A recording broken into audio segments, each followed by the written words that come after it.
A fellow graduate of Cornell University, Kevin Yee started his career at EY in New York City before moving in-house to Dell as a strategy manager based in Singapore.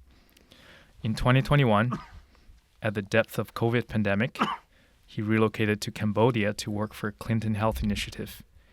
Working at the front lines at a developing country deeply shaped his outlook in life and career and led to his return to campus, where he is currently pursuing a dual MPA and MBA degree focusing on international development at Harvard and MIT. So, Kevin, the last time we met was back in 2021 before you left to Cambodia. And, finally, it's not our first podcast together. Kind of you launched my first interest into podcasting, to your credit.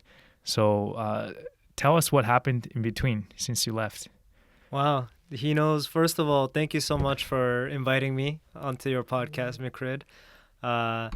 When we did the podcast, I had like a small outfit a couple of years ago of a podcast. Mikrid, you were one of my first guests, so thank you for having the honor of coming on and then bringing me back as well. I would have thought that was more than enough time together, but as is. But thank you so much for having me. And I guess just in terms of what I've been up to, like you said, we were together in Singapore until about 2019 or so, 2019 to 2021.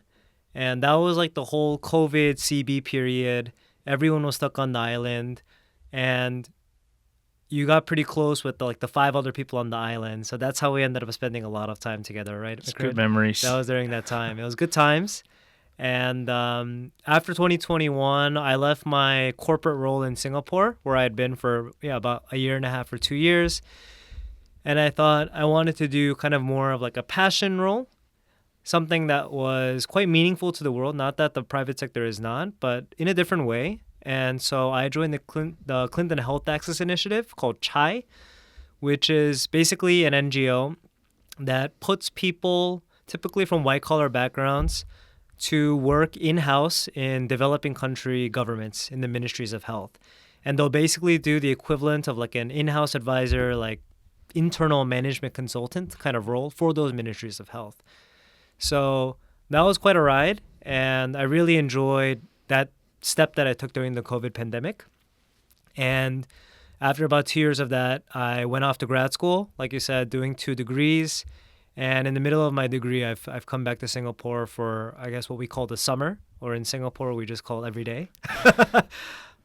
Welcome back. I think it's a full circle. You left, and then now you come back. And I think it's the in-between period where we'll focus on today, since we haven't caught up in so long. And I think after you left, you had quite an interesting journey to lots of places that people wouldn't think of as a career choice, which is why I kind of brought you back as well to speak on that. So maybe just jump back to the CHAI initiative. How did it begin? Like, how did you even find the opportunity that they were hiring? Yeah, I think like the interest in working in health in developing countries, that came when I was in management consulting and even in my time in undergrad at Cornell, where we both were. So I had done public health work with the student org in undergrad. Then I did some consulting project work at EY. And when I decided, hey, this was an interest area, I didn't really know any orgs that focused on health in developing countries like full time, right? It was more of a side thing in school or a consulting engagement. But I looked pretty hard around, and I initially just started with your development consultancies, so consultancies that work with developing countries like your Dahlberg, and found related organizations, which would be like a CHAI, Clinton Health Access Initiative.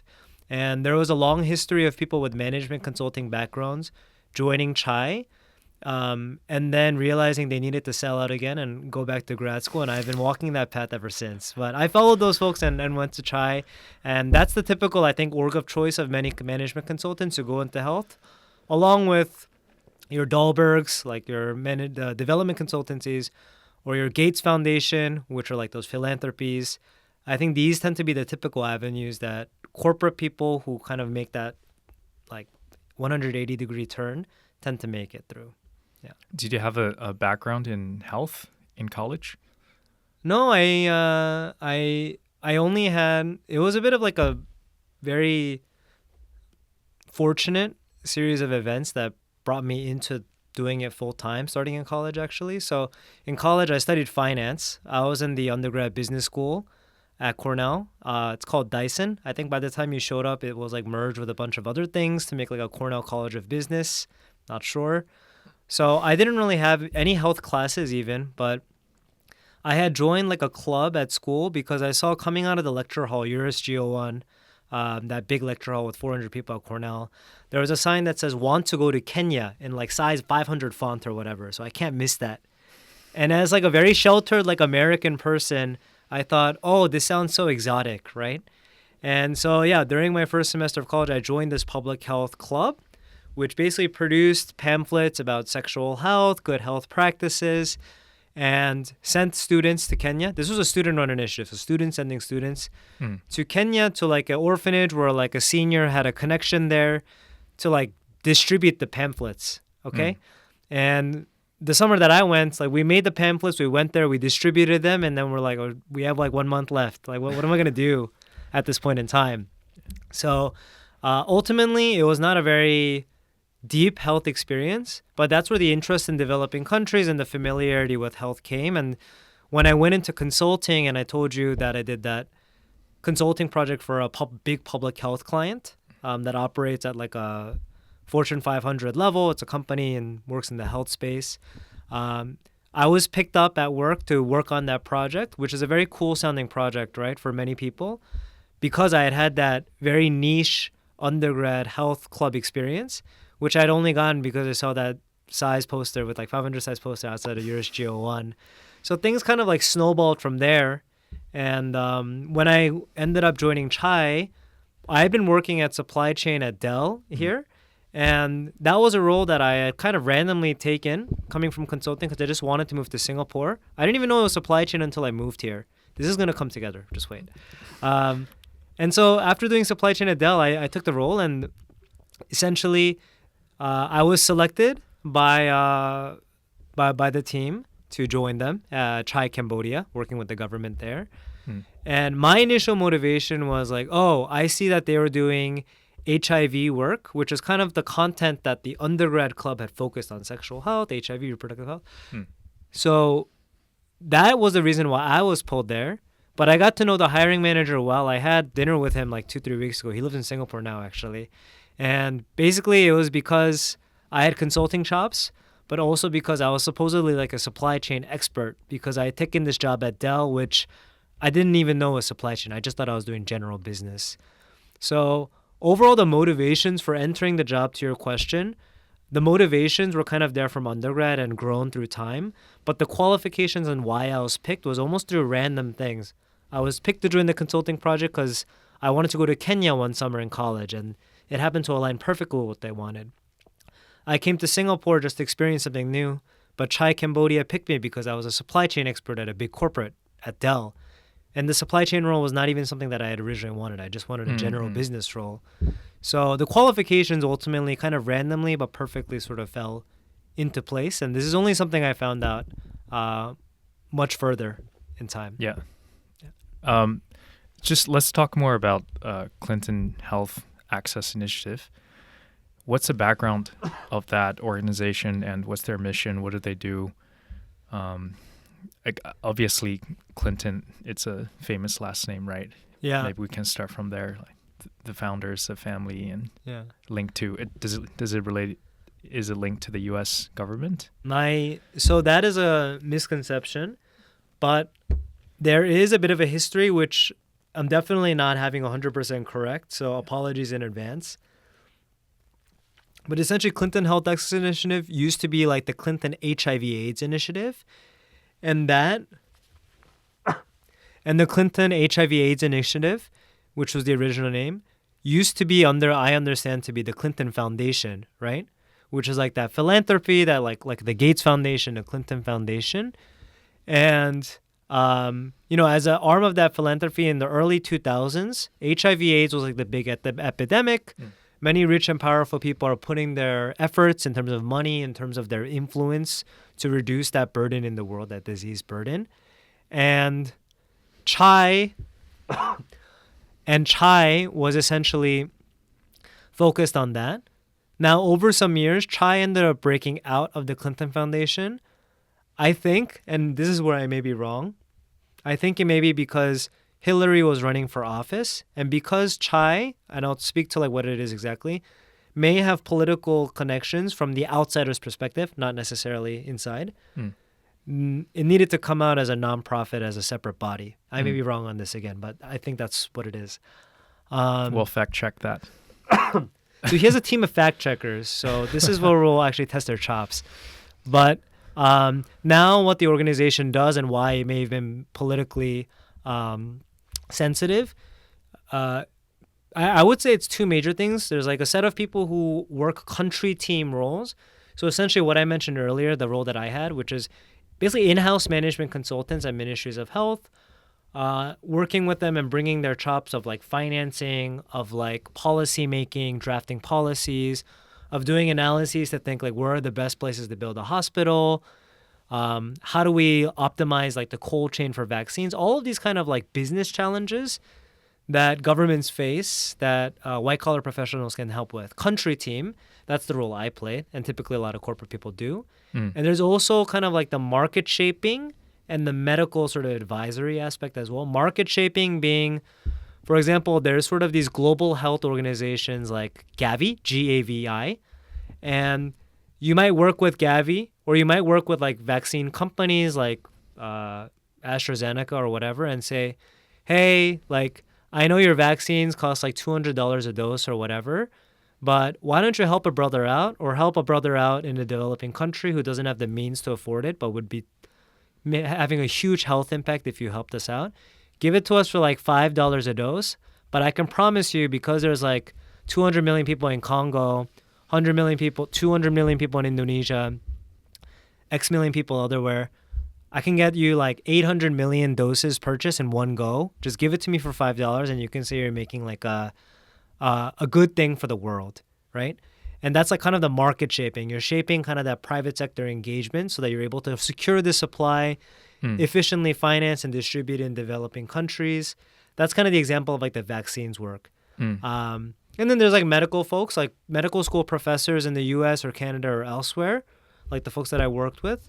They're the ones who, if let's say the country team like myself, we're advising the government, we're doing that in-house advisory role.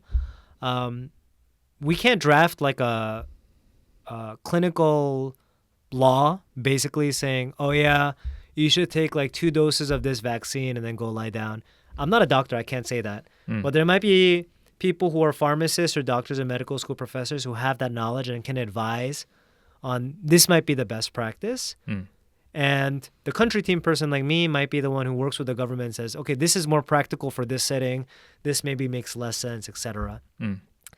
So, yeah, I would say those are like very broadly, and that doesn't cover everything, kind of the 3 like easy ways to think about like what an organization like Chai does. And you'll see that like having a corporate skill set helps with those first 2 functions of country team and like market shaping. And then having more of a clinical background as a doctor or a pharmacist or even a lab background might help with the 3rd, where you're like actively engaged in shaping health policy or at least like advising on it. So it's a very like, it's an amazing kind of role to have like a nationwide impact. And so a lot of people who join definitely do find it impactful, but you know, is it financially the most rewarding thing? I don't know. Like, can you live in DRC, Democratic Republic of Congo forever? I don't know. And so people sell out, people go to corporate, people maybe stay in the space, but go to like a WHO or something, which is more prestigious or more well-paying. So I mean, it's just part of the journey for everybody. Shapes their career path. You don't have to stay there for the rest of your career, right? But it doesn't take away from the fact that you took this step to work in that kind of a condition and, you know, taking a pay cut, I assume.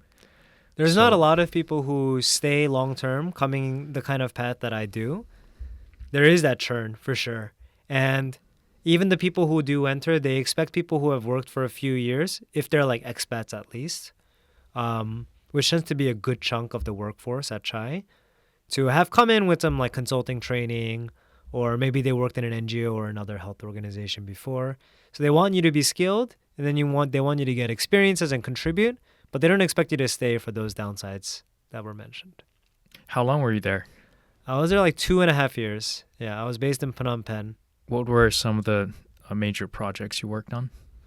I think the most impactful one actually happened at the beginning.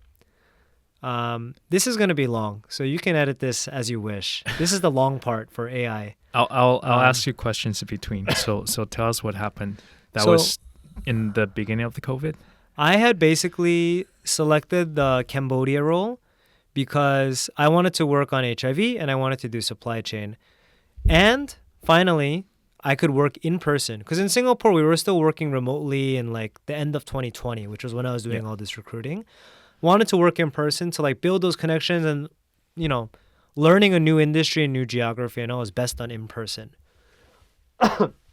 So to do the kind of learning of doing in person, going in, I picked Cambodia. And I was basically brought in to like work on their HIV supply chain. So like prevention, condoms, medicine. People with HIV need to take a pill like every day. Like managing the inflow of those products, purchasing the right amount, distributing them to all the hospitals. That was the role, right? Really satisfying role. But the most impactful thing in this job that happened was when I actually first moved to Cambodia, which was around February 2021 or so, March 2021 or so. At that time, Cambodia had no COVID, which is why I picked the job. But when I was in the quarantine hotel, essentially, there were news reports coming out on my phone, which I am looking at all day because I'm in the quarantine hotel, right? You're in 2 weeks of quarantine hotel. You're trapped there. And we found out in Cambodia, which had no COVID, oh yeah, some woman has escaped from the quarantine hotel. And then next day the news comes out, oh yeah, this woman has COVID-19. So now, mind you, she's like the first like open case of COVID-19 in Cambodia, a country with no cases. And oh yeah, the third thing is, oh yeah, this woman is like a female sex worker. So now like she's going around everywhere and she is in an occupation where she's very contagious, right? Mm-hmm. So when I exited, it was not long before I joined like the COVID-19 task committees that were set up by the government, tackling different parts. So there's like COVID-19 PPE, like the equipment you put on, like the masks and all that stuff. COVID-19 testing, which was me and like 3 or 4 other people, okay? And the reason that I'm picked is not because I'm smart or anything, but because Chai, among a few other like foreign or international organizations in Cambodia, they're usually kind of like trusted to do a lot of the heavy lifting in terms of policy and some implementation on behalf of the government. And so the government essentially makes like these SWAT teams to counter the new COVID-19 pandemic. And so I was essentially on a team of 4 or 5 with like a WHO person, National Lab of Cambodia, CDC, Cambodia version. And so you're boots on the ground on the day one instead of sitting exactly. in the office. Yeah. And so the overall picture of this project was like, okay, we need to like create clinical guidelines. Like, okay, like the rules of COVID testing, somebody has to make those up, the guidelines you get from the CDC or from the US, for example. So that had to be drafted by this SWAT team, which now involves a lot of those like medical professor folks that I mentioned before as like the key functions of Chai. You create those guidelines, you take the guidelines, and then on behalf of the Cambodian government, which has no money, apply for foreign funding. So like the Global Fund is like the donor of choice. Global Fund is like a international body that finances global health commodities around the world. Take those guidelines, apply for financing. So you have to estimate how many cases a day are there going to be, because that's how many rapid tests we need. And then Global Fund and these sorts of financing bodies, when they ask you to submit application materials, they're like, tell me how many cases of COVID you're going to have for the next 18 months. Like, meanwhile, this like disease has been here for 2 months. Like, how do you even estimate that? So a lot of assumptions need to be made. A lot of practical decisions needed to be made to basically secure COVID tests, receive them, and distribute them. Because every day that there's no tests, people are getting infected. And if you're like immunocompromised, especially, you have a good chance of like turning into a statistic. So what you're describing, that's essentially how developing countries without funding, how do they get the first batch of vaccine, the medical equipment, the consumables, was through an application process with the help of professionals like you. Many countries, yeah. And it's not like this was the only channel to get COVID-related supplies. Yeah. Countries also receive supplies from governments like China or the US or other big countries. That was also coming into Cambodia. Yeah. But you had to like mix and match them together. But that's right. A lot of countries are reliant on foreign aid. And this is sort of the nitty-gritty of how they're able to access it. They need to prepare these sorts of applications. They're asked to provide this kind of like dumbfoundingly like precise calculations of how many COVID cases you think you'll have for the next 18 months when the disease has only been here for 1 year and it's only been in the world for like 1 year. That needs to be provided. But of course, without these supplies coming for essentially free, because all the folks who are in developed country governments, their foreign aid money is going to places like the Global Fund, which distributed as such. So Global Fund is the centralized procurement agent that buys all the supplies from the pharmaceutical companies. Essentially. And then distribute them. Yeah. They have a gigantic chunk of money. Yeah. And they would basically disperse like a budget for you to then go like procure it from like a UN procurement agency or a private company or what have you. Oh, so they give you the money. They don't procure it for you. They just...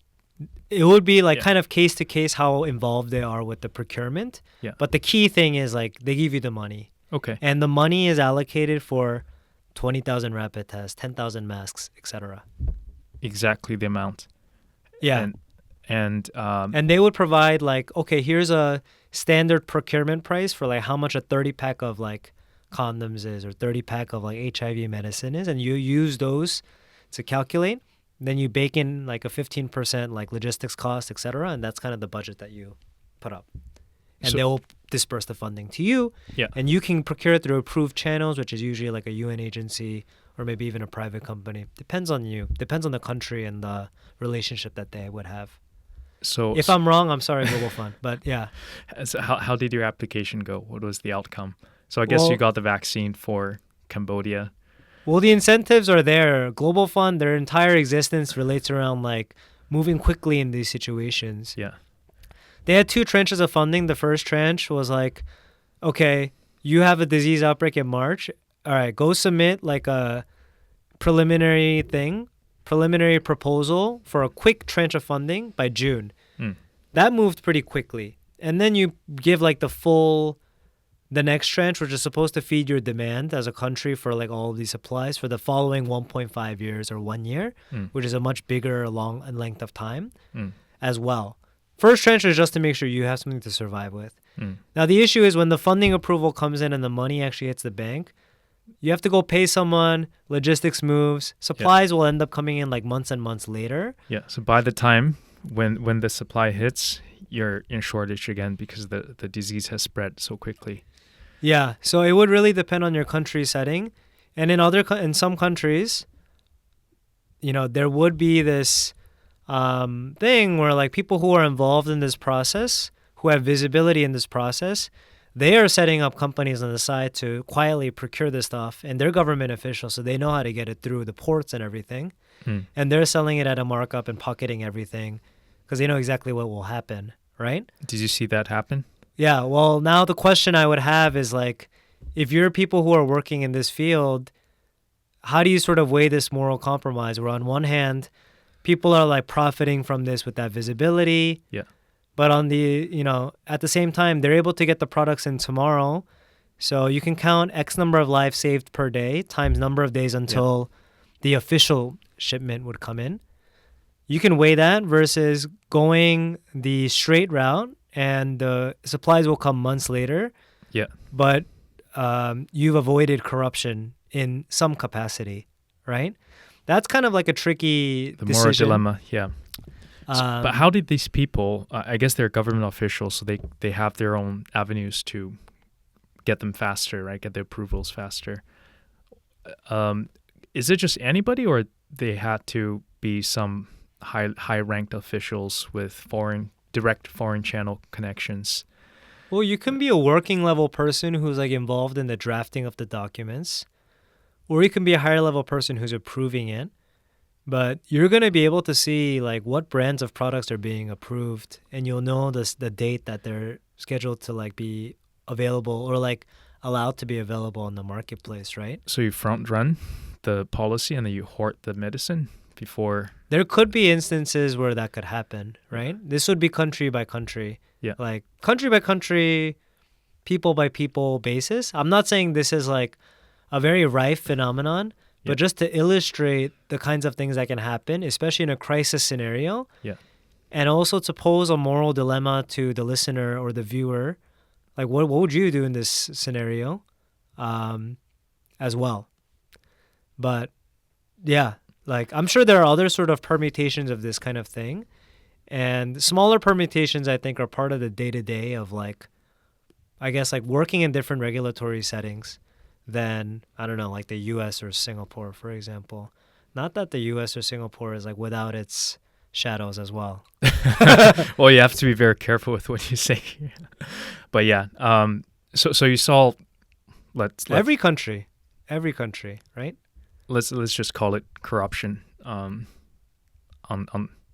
mean, oh, you're the host, man. You call it what you want. Okay, so I mean, your job was to draft the policy, get the logistics done, get the medicine in the hands of people, and then you saw this happen.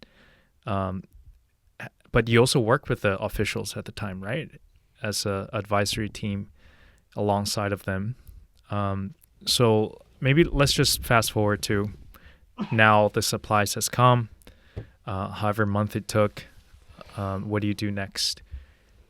Well, they would be distributed through kind of the warehouse and distribution system we already have existing in the public hospital system. Yeah. We just simply leverage that, right? Same central warehouse.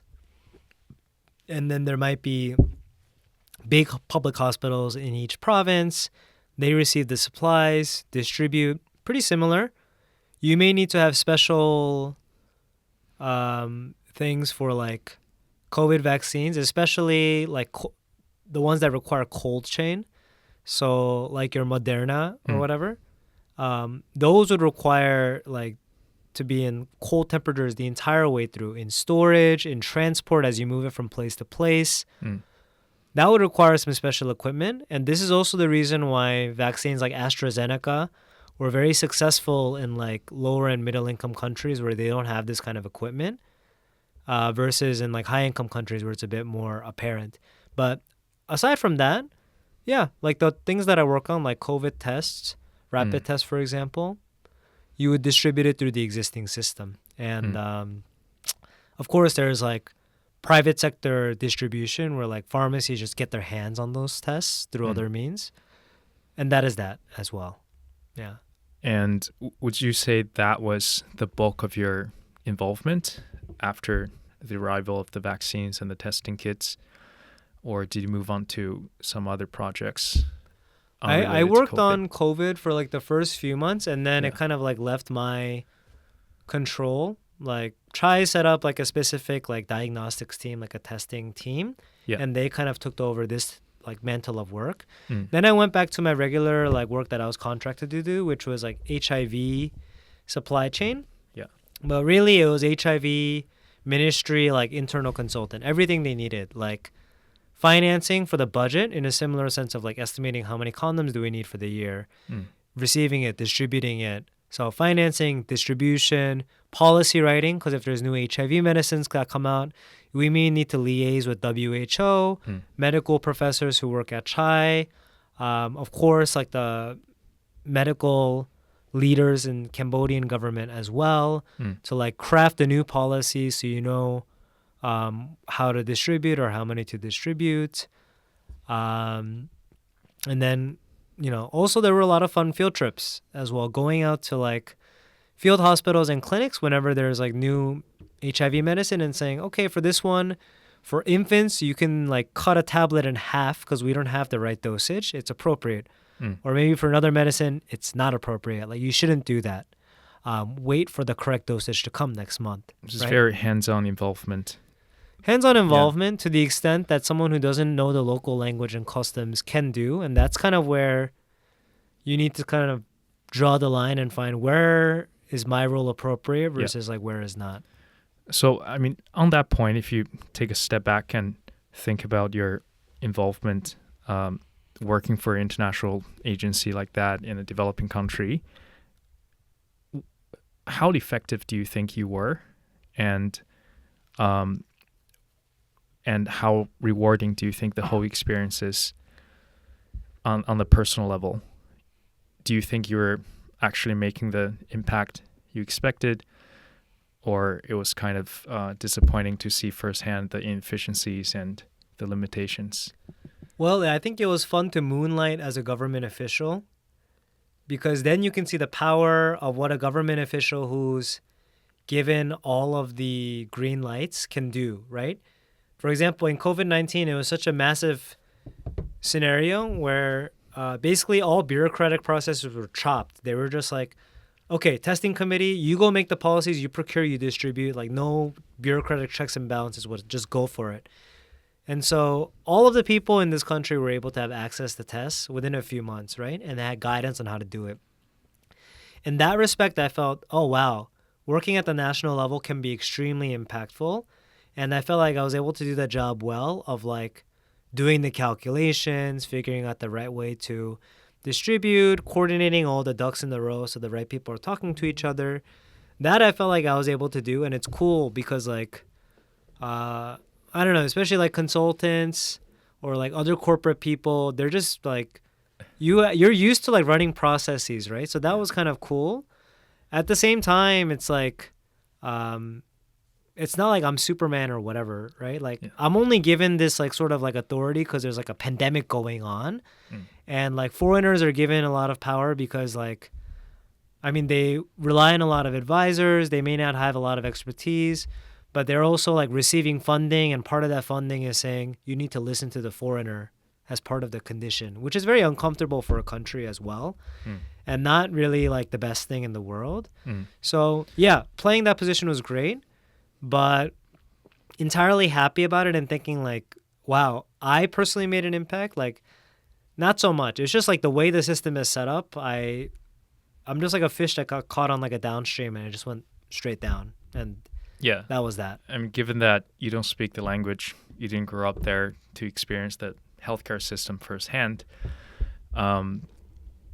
I mean, what do I know? Yeah, I know. What do I know? So yeah, that's the thing. Like, what do I know? So it's not, of course, not a perfect comparison, but it reminds me of when I went to Kenya after my first year of college. I was tasked to teach science classes at a local primary school, like right before the exam period. And again, I don't speak their local dialects. I don't have a personal connection with the students, not like local teachers. But I was put on the spot just because I was a foreigner, and I spoke fluent English, and they assumed I had a better education, I could make an impact. But I wasn't very comfortable. I think to have some humility like you do, it's great. And there's many more humble ways to tell this story. I think like this is not humble, but like we get sort of like these like plum opportunities to like do something cool for a few days, right? Like whether it's in Kenya or Cambodia or elsewhere.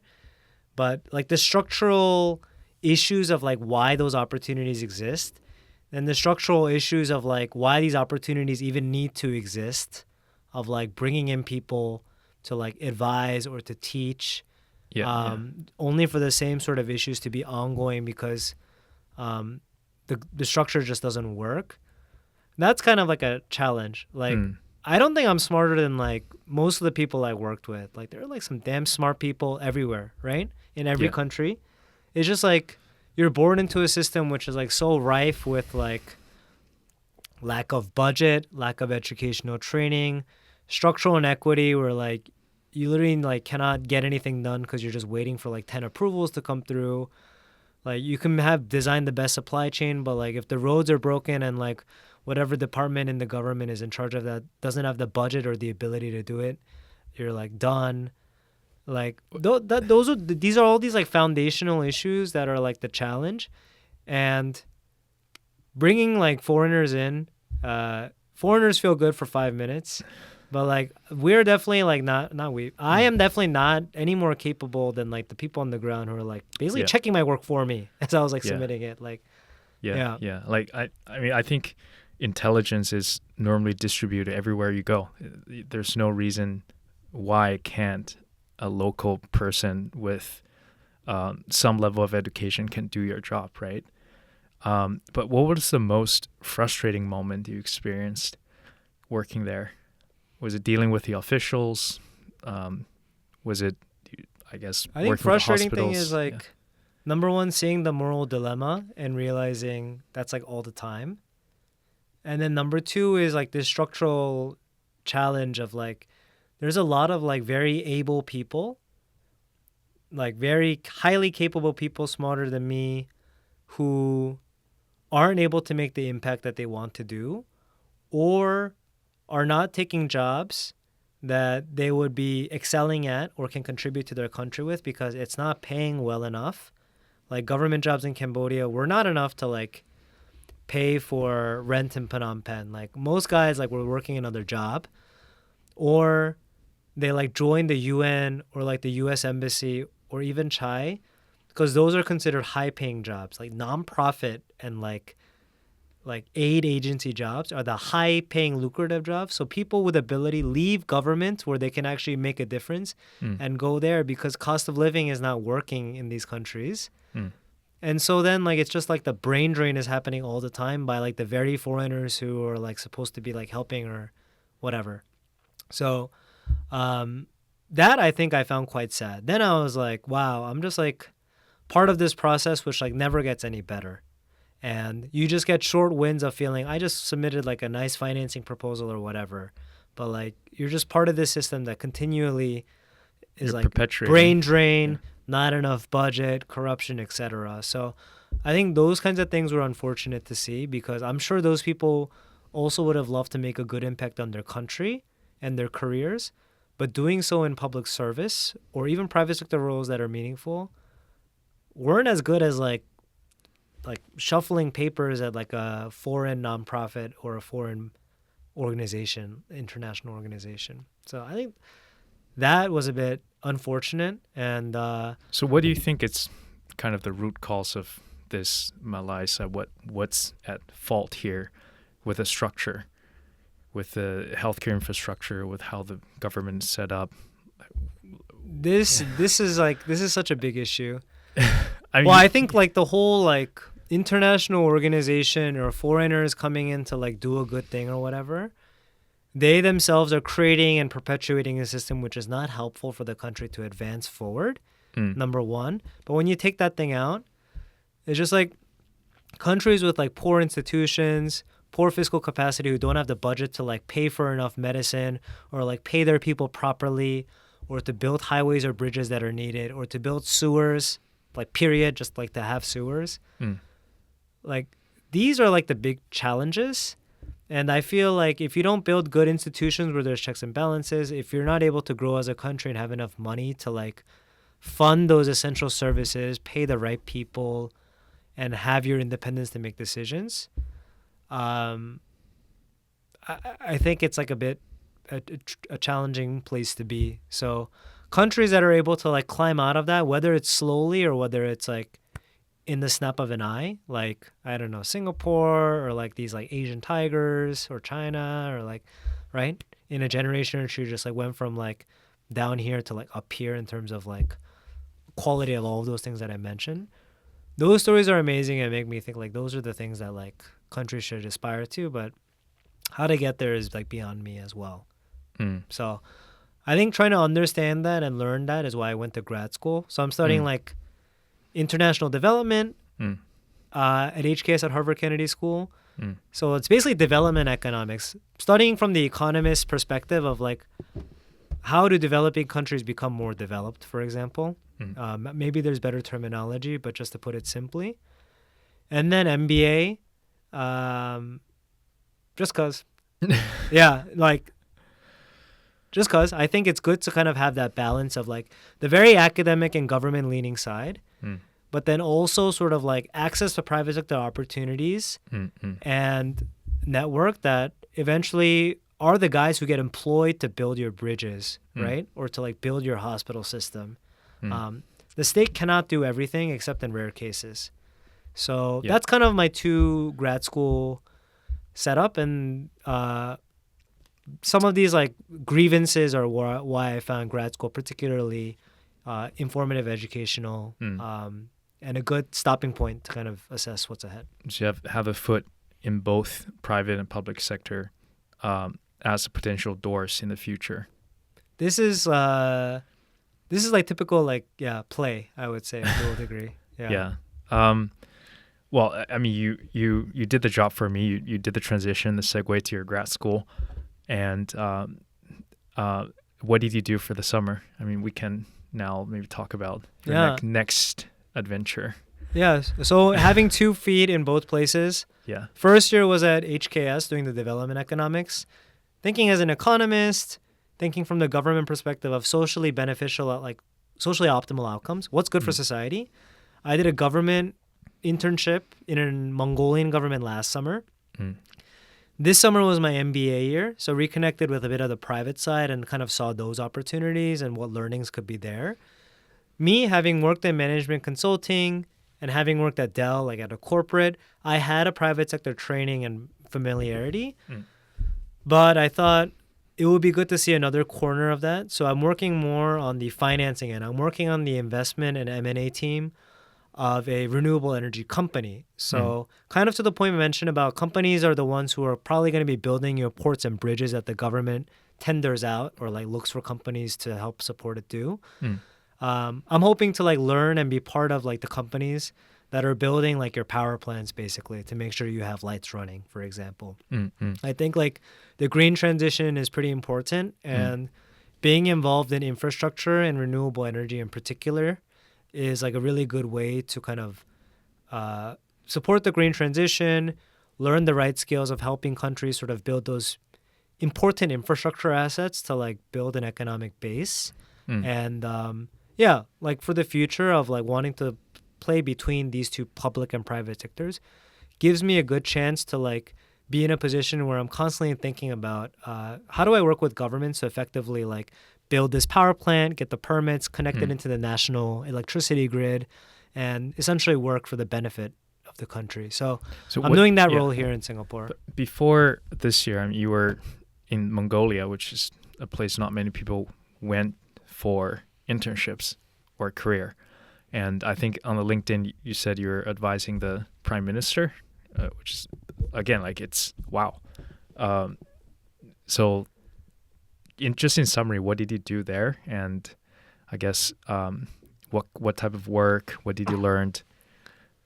Just the typical questions. Yeah.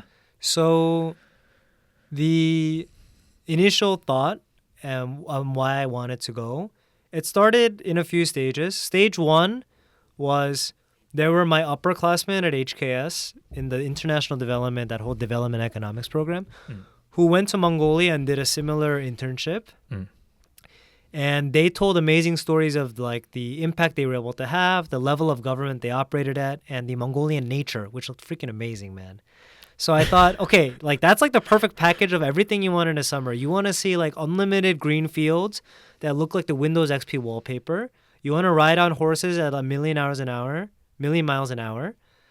And you want to be able to kind of see a different part of government or a different type of government at a very high level that you normally wouldn't be able to get unless you're in grad school. So that was the initial draw, was those things. And for this particular internship, the PM is an alum of HKS, and his right-hand man is an alum of HKS as well, and our upperclassman in our development economics program. And that person has been recruiting interns from our class every year to basically be like policymakers for the government. And the body that he recruits for was based on like the Prime Minister's delivery unit in the UK, which is like a SWAT team basically for Prime Minister. That model was replicated and headed by this development economics alum of my program. It works across all industries, but because Mongolia, number one, their economy is based on coal, the energy industry, and mining and energy. And so that is a critical part of their economy, and that's where a lot of the policy focus goes. So, and another reason as well is like Ulaanbaatar, UB is the coldest capital city in the world. So like energy and heat is like crucial. You will die. So for someone who thought, I want to work on a more structural sector of the economy that's more important to like the big projects that governments build that like take a country forward in the economic scale, doing energy policy at the highest level in a small country where we'd be able to have like a bird's eye view, and also to experience the amazing nature of Mongolia, go Mongolian tourism, was like a very cool opportunity. So the summer was spent essentially working to design policies to attract private investment and grow the renewable energy industry in Mongolia. I can go further into detail into that, but essentially it was designing those policies. But the challenge was that it was also the election season, the summer that I went there. So there was not a lot of opportunity to take policy design into implementation because everyone was sort of waiting to see the election. And there was a change in power as well. But still a fantastic opportunity to be in that country. What did you learn about the energy landscape in Mongolia? Like what's the setup? So I have some basic understanding of coal, renewable energy. So I know that it's a huge exporting country for a lot of China's consumption through the railways.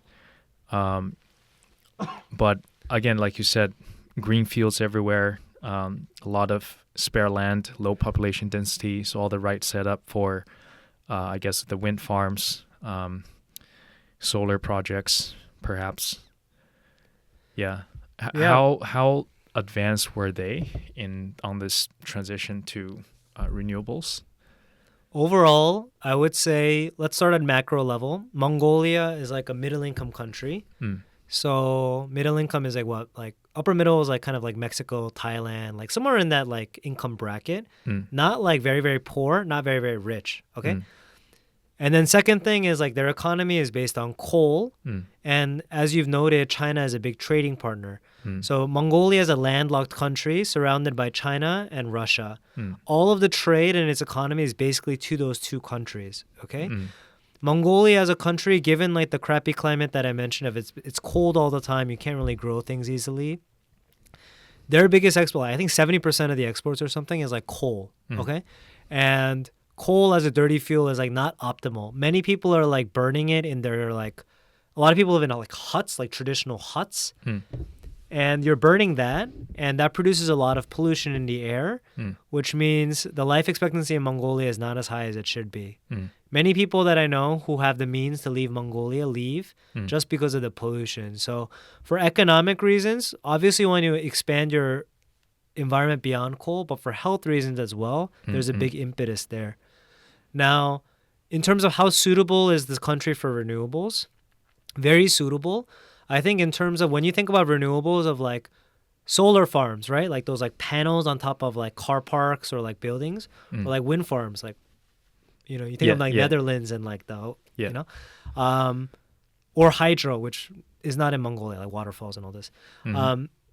It has tremendous natural potential in terms of wind and like sun. Like the Gobi Desert is in China and Mongolia, right? Like Inner Mongolia of China and then like Southern Mongolia.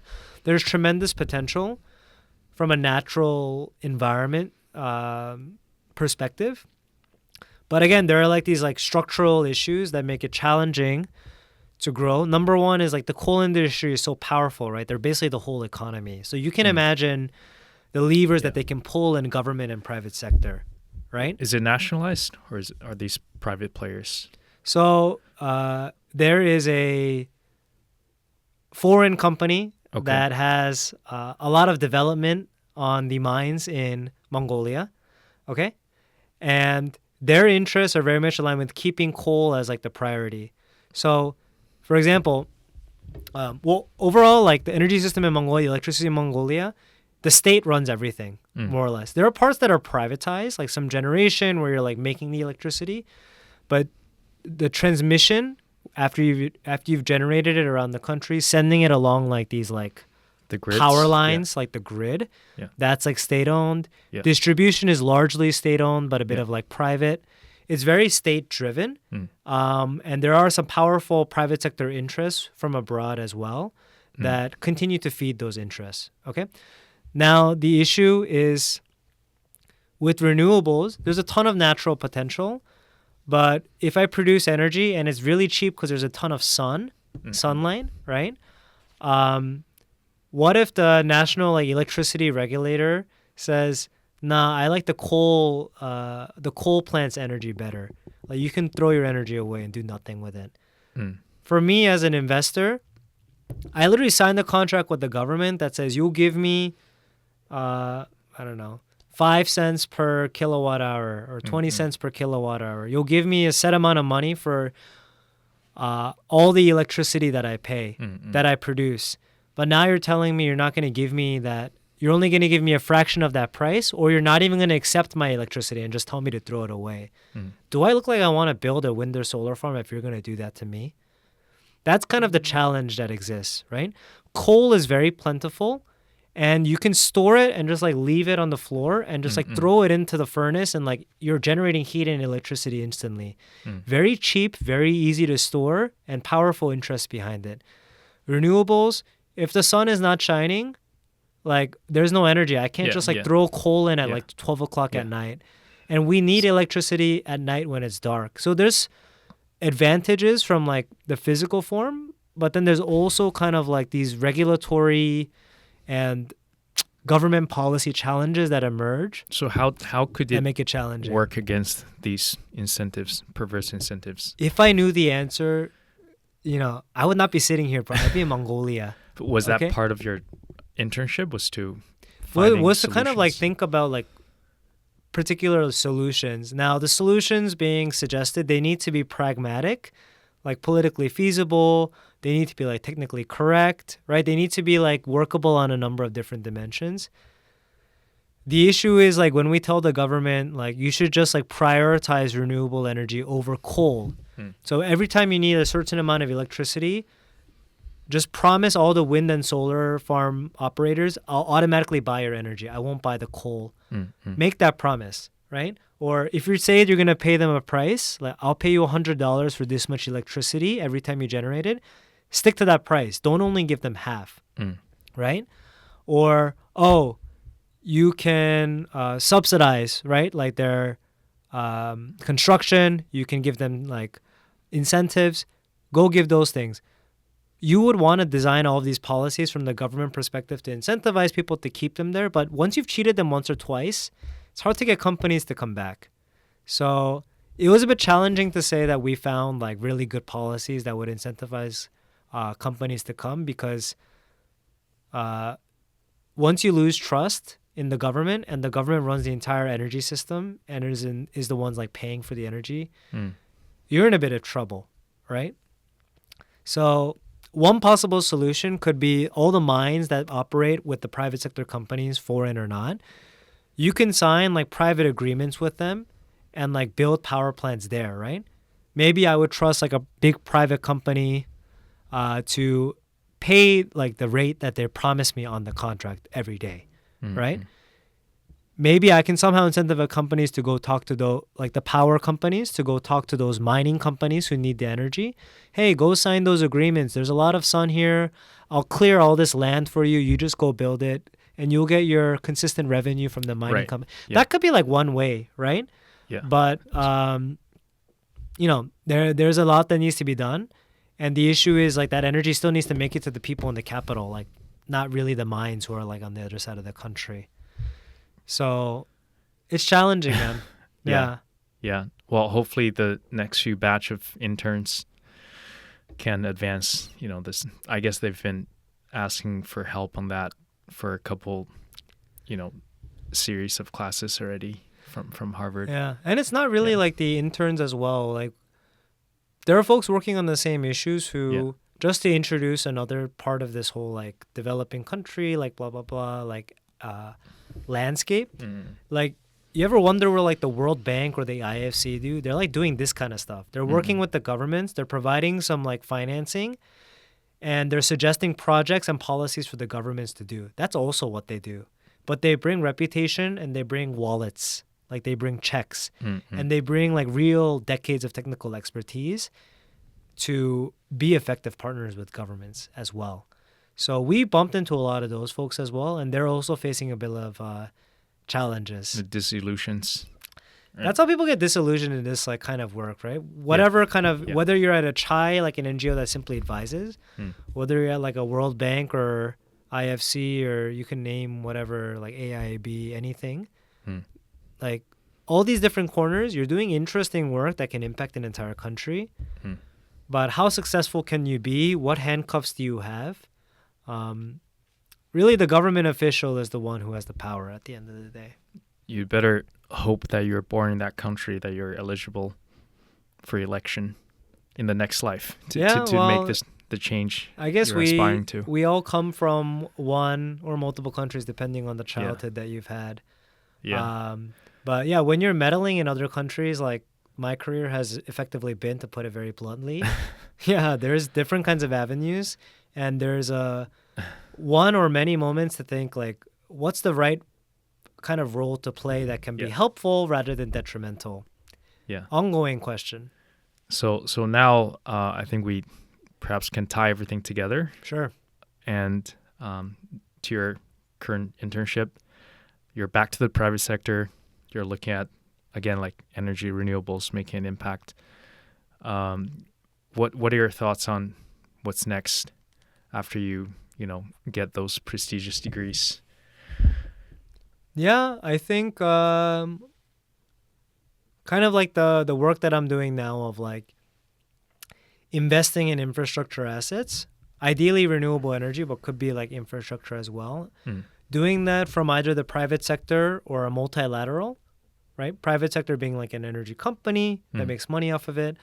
Multilateral being like a World Bank or an IFC that does those projects and makes some return but not too much.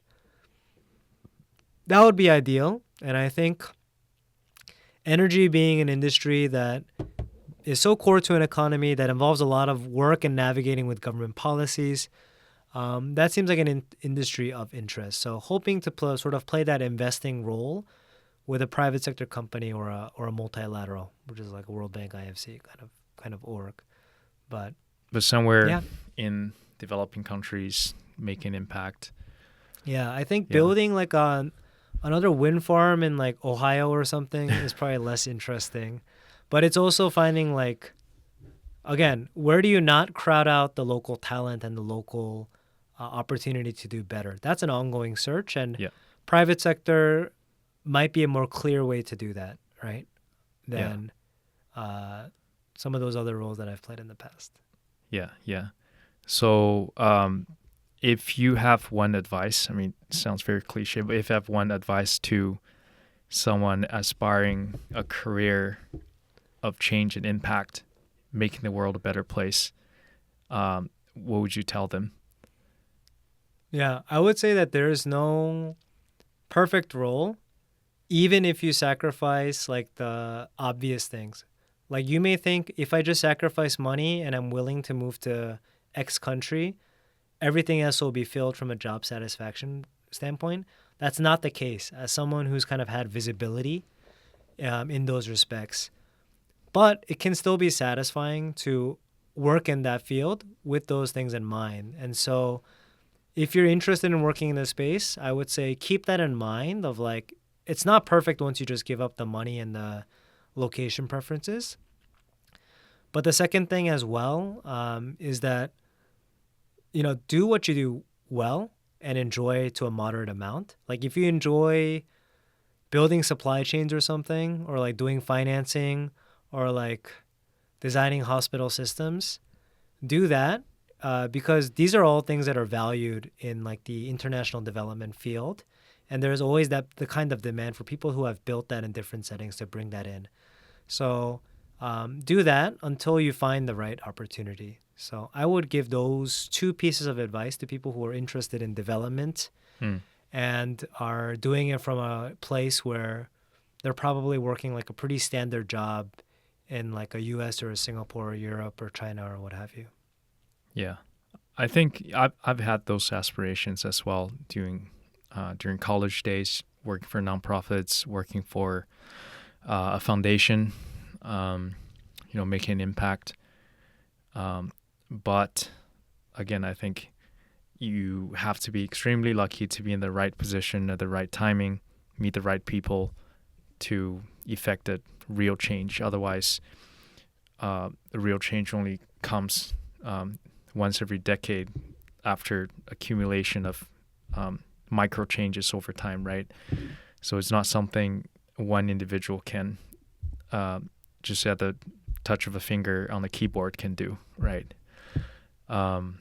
Yeah, I mean, I think we all have capabilities. It's more about being in the right place at the right time, which you only realize later, right? Like me taking all these different random opportunities in undergrad, in consulting projects, in like working in Dell supply chain, Cambodian government.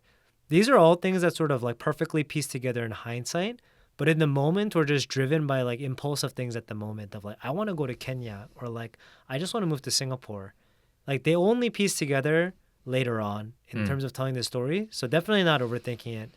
But we're all very capable. It's just like, yeah, the moment comes and it's like purely down to chance. Of course, we don't want another pandemic to come, right?